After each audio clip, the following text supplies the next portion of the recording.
Our purpose and intentions this afternoon is to deliver an update of information regarding the dangerous and reckless encounter of an individual who was possessing a firearm, publicly displaying that firearm, and then discharging that firearm in the East Lawn Arms apartment complex located in Jeffersonville at 1501 East 8th Street. The described behavior led to a police officer involved shooting that actually occurred on yesterday's date. If you see me stepping out from this podium, this is a clear, deliberate action that is taken by me. If I were to pull a firearm out and start pulling the trigger, that's a clear, concise, deliberate action taken by me or any individual that I will use or apply deadly force. The individual involved in this incident clearly took this action yesterday with our police officers being on scene at this location. This was a direct, capable means that was presented by this individual that they were willing to use and apply deadly force, not considering public safety at all whatsoever. The preliminary information received indicates our Jeffersonville police officers acted appropriately within policy procedure, engaging deadly force. They also applied life-saving aid to the individual after applying deadly force to render that aid to do everything they could to protect the life of that individual.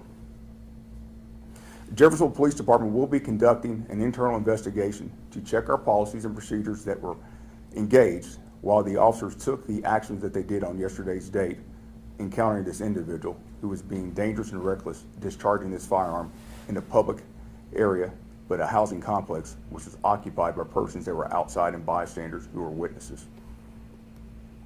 Indiana State Police was contacted per the Jeffersonville Police Department policy to assist with the investigation to identify any and all criminal violations that are contrary to the state of Indiana's laws.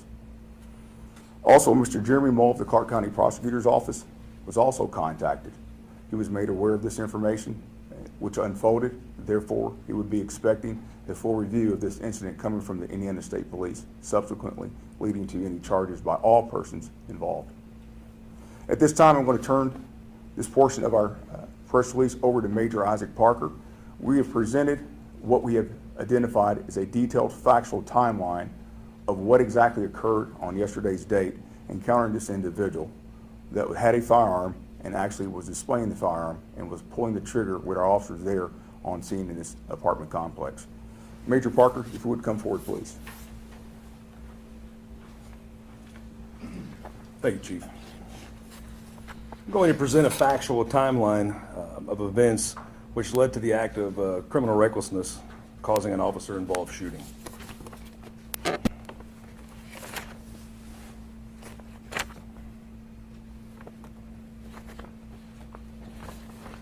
6:35 p.m., Central Alarm received a call on the non-emergency administrative line. The caller advised the neighbor is standing outside with a pistol in his hand.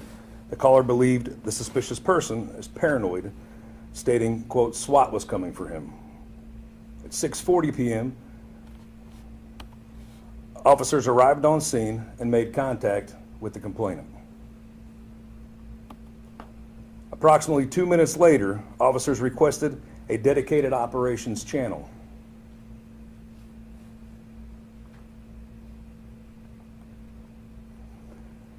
At 7:03 p.m., an officer advised dispatch that the subject had an object in his left hand. The officers then identified themselves as police and gave verbal commands for the subject to put the gun down in an attempt to de-escalate the situation. At 7:04 p.m., an officer advised dispatch the subject is shooting the firearm into the air and aiming it at the officers. The subject was discharging the weapon in close proximity of the officers at the scene and in the parking lot of an apartment complex where members of the public reside. The subject then began to advance toward the officer's position with the firearm in his hand and pointing the firearm in the directions of the officers, but the officers were forced to engage him. At 7:06 p.m., the officers advised dispatch that shots had been fired and requested an emergency from EMS. At 7:07 p.m., officers began rendering aid to the subject. Life-saving aid including the use of a tourniquet seals before he was transported by EMS to University of Louisville Hospital. 7:20 p.m., he was en route to University of Louisville Hospital. And at 7:26 p.m., the chief of police contacted the Indiana State Police requesting an investigation. I feel it's important to also cover an additional incident which took place the day prior involving the same individual. On March 8th of 2023 at approximately 8:44 in the morning, the Jeffersonville Police Dispatch received a call regarding suspicious activity. The caller stated a subject is parked in the 2000 block of Allison Lane in front of Faith Lutheran Church under the awning at the front of the door, acting erratic inside of a vehicle. At 9:13 in the morning, the subject was transported by EMS to the Clark Memorial Hospital for a voluntary mental evaluation. Officers made contact with the subject while there, who stated he came to the church for help and requested a mental evaluation. The officer noted the subject was partially clothed and acting abnormal. Officers spoke to the subject for several minutes and assisted him by calling for an ambulance to transport him to Clark Memorial Hospital for a voluntary mental evaluation. This time we will take questions. Is the subject still alive? Did they die? Do you know if they're still in critical condition? The subject is still being treated at University Hospital. How many shots were fired? There's certain specifics that I can't release at this time because Indiana State Police is conducting that investigation. Is there body camera video of this, and are we able to get it? There is body camera video, and that will be made available as soon as possible. Understand that not only is there a criminal investigation that's being ran by the Indiana State Police, but we also have an internal investigation, but we will release that when possible. Were any of the officers that responded You're fine. last night responded on March 8th to this individual? Any of the That information has not been identified, what officers have, but we do know that we had contact. So at this point in time, that's going to come out in the internal investigation, also the criminal side of the investigation as well. We've turned that information all over to Indiana State Police for them to be able to have access, and we'll be looking at it from our internal side as well.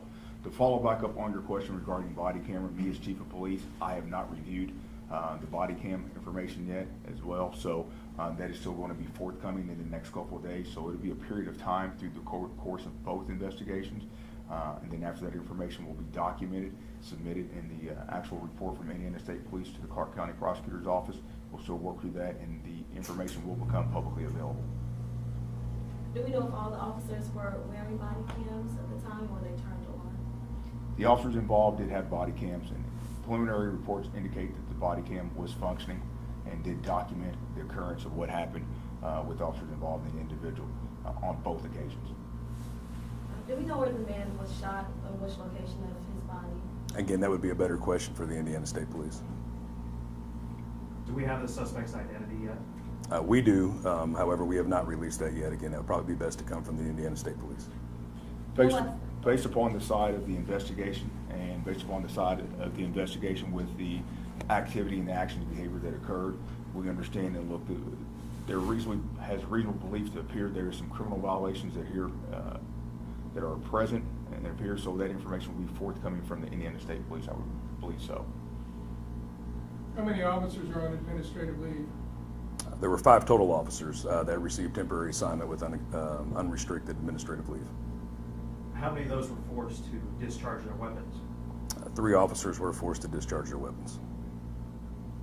Thank you. And with the officers, 3 officers, were they ever involved in shootings in the past? Again, there's certain things that are going to be looked into with the internal investigation as well that I will not release. But that Today. the information will be forthcoming upon us identifying the officers and information made available, yes. Was this a person who was familiar to people at the apartment complex? Did he live there? Do we know anything about his background and why he was there holding a gun? He was familiar with people there, and hence the reason that the caller reached out to us.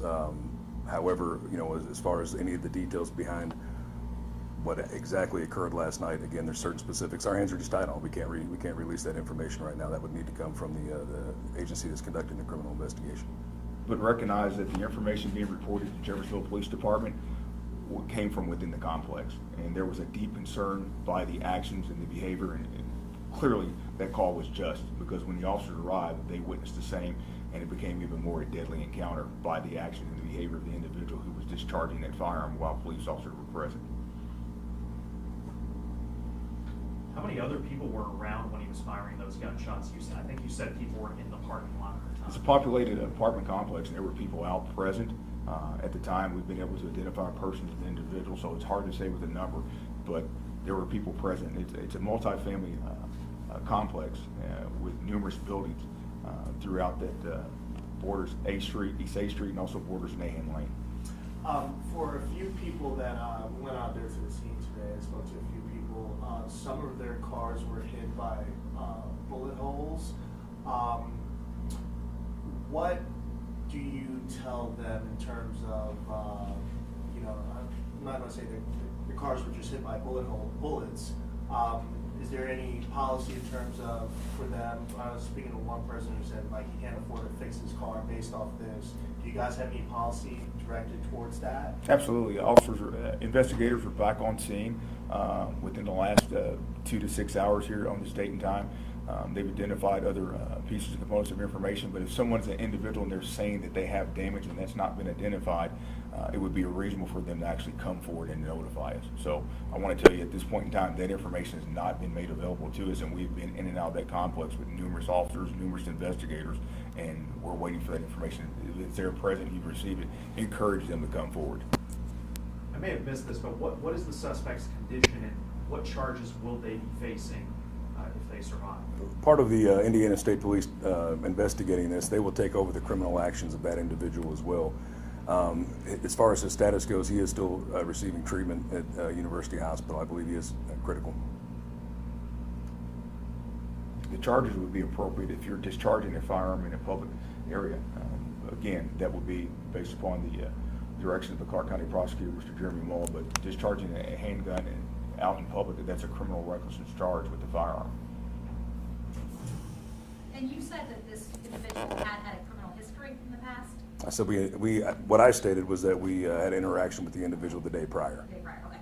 Thank you. And my last question is, if you can briefly go over the policy when dealing with someone, because on March 8th, you all responded to someone who was clearly having a mental health episode. What is the policy for that when officers do respond? As you see what exactly happened there, the officer, it's reasonable to believe that the officer got that person some services and got them routed to the Clark Memorial Hospital to be able to be assessed, and that situation there. It's unfortunately the time with the mental health crisis that we have. We're encountering persons and individuals. We're trying to get them in the direction where they need to go. That is a voluntary commitment. That is something that, with the circumstances there at hand, we have some documentation that we send, but at the end of the day, it's voluntary. And as you see, less than 24 hours returning, we're now in this situation where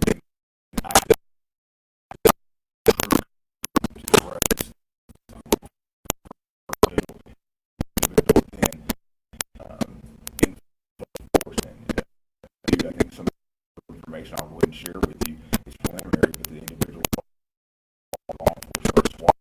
that type of engagement. So that's more information to come out. And again, it's the individual. I think we may have something here going on, but at the end of the day, clear, concise, deliberate actions. When you have a firearm and you start discharging that in public, when you start discharging that around, pointing that at police officers, that clearly escalates that situation. There's not many alternatives that we can use to apply. This is not an outcome that we want. We recognize that we have an individual that's affected fighting for their life. We also have police officers that are affected fighting for their life. This is not what we want for our community, but we see this in societal times all over the country, and this affects us to our core. This is going to be a life-changing experience for these officers that are involved in this individual that we want to see, that I deliver, we all deliver prayers to. But we have to understand and recognize that when we're in these crises and person and individuals grab a weapon, grab a firearm or some type of weapon or instrument, and they are taking an aggressive action, there's not many choices that you actually have to be able to defend yourself. He released himself from the hospital? That information, again, is not before us, but it's reasonable to assume within a 24-hour period that we're running into the individual, we're having a secondary contact, and he was not remanded or not kept there. I don't know what the outcome of that situation is, and many times that is actually the appropriate measure. Once we actually start that process, that starts to fall under certain HIPAA guidelines that we're not privy to that information, or it's going to be accessed or returned to the police department. And how many gunshots did you say that he fired up in the air? Numerous. Yeah, numerous. Do you know what kind of gun that he had? It was a handgun.